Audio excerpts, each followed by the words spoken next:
దేశ సంపదను కార్పొరేట్ శక్తులకు కట్టబెడుతూ కేంద్రంలోని నరేంద్ర మోదీ ప్రభుత్వం ప్రజలను మోసం చేస్తుందని సిపిఐ జాతీయ కార్యవర్గ సభ్యురాలు పశ్యపద్మ ఆరోపించారు.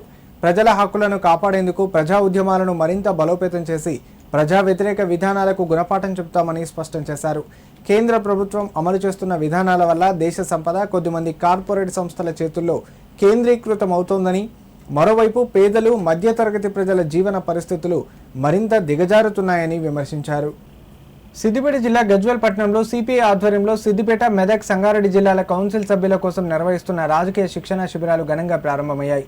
కార్యక్రమం ప్రారంభానికి ముందు సిపిఐ ఉమ్మడి మెదక్ జిల్లా మాజీ కార్యదర్శి బట్టు దయానందరెడ్డి పార్టీ జెండాను ఆవిష్కరించారు. అనంతరం సిపిఐ సీనియర్ నాయకుడు వీర్ల ప్రకాష్ రాజకీయ శిక్షణ తరగతులను ప్రారంభించారు. ఈ శిక్షణ శిబిరాలకు ముఖ్య అతిథిగా హాజరైన పశ్యపద్మ ప్రారంభోపన్యాసం చేస్తూ కార్మికులు, రైతులు, వ్యవసాయ కూలీలు, నిరుద్యోగ యువత, మహిళలు ఎదుర్కొంటున్న సమస్యల పరిష్కారానికి ప్రజా ఉద్యమాలను మరింత విస్తృతం చేయాల్సిన అవసరం ఉందన్నారు. ప్రజల హక్కుల కోసం పోరాడే బలమైన వామపక్ష ఉద్యమాల నిర్మాణమే కాలానుగుణ అవసరమని అభిప్రాయపడ్డారు. కమ్యూనిస్టు పార్టీ లక్ష్యం సోషలిజం, కమ్యూనిజం.